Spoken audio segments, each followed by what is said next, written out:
ফাসাদের জামানায় আল্লাহ রাব্বুল আলামিন আমাদেরকে বিভিন্ন ধরনের গুনাহ থেকে হেফাজত করে একটি কোরআনের মজলিসে জান্নাতের বাগানে আসার এবং বসার তৌফিক দান করেছেন, যার শুকরিয়া আদায় করলেও শেষ হবে না। বর্তমান একটা ফিতনা ফাসাদের জামানা। এই ফিতনা ফাসাদের জামানায় গুনাহ থেকে বেঁচে থাকা অনেক কঠিন। বিশ্বনবী ভবিষ্যৎবাণী করে গিয়েছিলেন, আগুনের জ্বলন্ত কয়লা হাতে নেওয়া যেই রকম কঠিন, এমন একটা জামানা সামনে আসবে যে জামানায় ঈমান নিয়ে বেঁচে থাকা তার চাইতেও বেশি কঠিন। আমরা এমন একটা জামানায় এসেছি, দেখেন এই সময় এই মুহূর্তে বিভিন্ন মানুষ গুনাহের ভিতরে লিপ্ত। 24টা ঘন্টায় অনেক গুনাহ আমাদের হয়ে যায়, গুনাহ থেকে বাঁচা সম্ভব না। শুধুমাত্র কোরআনের মজলিস এবং মসজিদ, এই দুইটা জায়গায় দেখা যায় গুনাহ মুক্ত জায়গা। কি বলেন? আপনি বাজারে যান, সেখানেও চোখের যেটা জেনা, ব্যাপারটা আমাদের সমাজে এত বেড়েছে, চোখের জেনা আমাদের হয়েই যায়। এমনকি মক্কা শরীফ যান হজ করার জন্য, পবিত্র জায়গা, সেখানে অবস্থাও খুবই খারাপ। সেখানেও আমাদের চোখের জেনা থেকে বাঁচা খুবই কঠিন।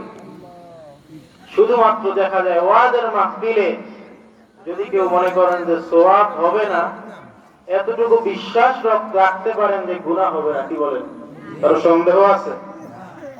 ওয়াজ মাহফিলের যে কোনো একটা মজলিসের আদব আছে, আমরা সবাই আদব রক্ষা করি, ফাঁকা জায়গাগুলো পূরণ করে বসি।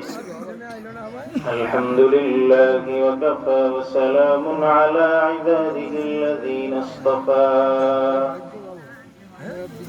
الذي أرسله الله تعالى بالحق بشيرا ونذيرا وداعيا إلى الله بإذنه وسراجا وقمرا منيرا. أما بعد فأعوذ بالله من الشيطان الرجيم. بسم الله الرحمن الرحيم. ظهر الفساد في البر والبحر بما كسبت أيدي الناس ليذيقهم بعض الذي عملوا لعلهم يرجعون. قال رسول الله صلى الله عليه وسلم: كلمتان خفيفتان على اللسان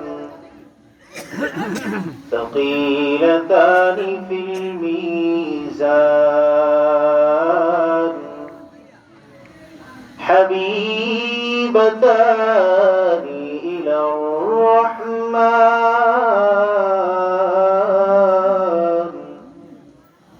سبحان الله وبحمده سبحان الله العظيم. صدق الله المولانا العظيم وصدق رسوله النبي الكريم، ونحن على ذلك من الشاهدين والشاكرين، والحمد لله رب العالمين. شكرا الشريف اللهم صل على محمد وعلى آل محمد.